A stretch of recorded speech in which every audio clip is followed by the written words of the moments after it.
বাংলাদেশের বাগেরহাট জেলা। তো বাগেরহাট জেলাতে একটি অঘটন ঘটে গেল, যা ইতিমধ্যেই সোশ্যাল মিডিয়াতে ভাইরাল হয়েছে। বাগেরহাটে কান জাহান আলীর মাজারে এই ঘটনাটি ঘটেছে।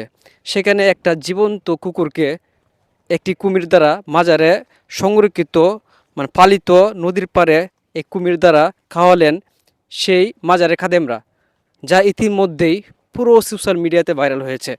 আর এই দৃশ্যগুলো কিছু মানুষরূপে পশুগুলো ভিডিও করতেছিল, যা মানুষে খুব কষ্ট পেয়েছে।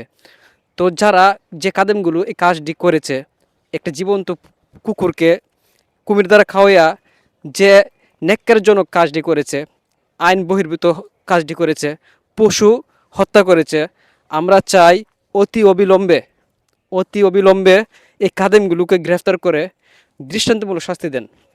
আমরা শুনেছি ইতিমধ্যেই দুজন খাদেমকে গ্রেফতার করা হয়েছে। আমরা চাই শুধু গ্রেফতার নয়, তাদেরকে গ্রেফতার করে দৃষ্টান্তমূলক শাস্তি দেন এবং শাস্তিগুলো জনগণের সামনে প্রকাশ করেন, যেন ভবিষ্যতে এরকম কাজ কেউ করতে না পারে। অনেকে বলতে পারেন যে সবসময় তো এই কুমিরকে খাওয়ানো হচ্ছে, খাসি খাওয়ানো হচ্ছে, মুরগি খাওয়ানো হচ্ছে, জীবিতই খাওয়ানো হচ্ছে, তো আমরা এইগুলো কেন প্রতিবাদ করি না?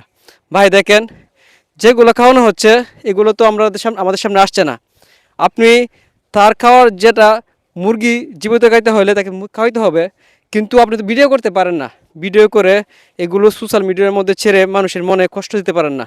সুতরাং যেহেতু ভিডিও করে এটা ভাইরাল করেছেন, এই জন্যই আপনাদের শাস্তি হওয়া দরকার।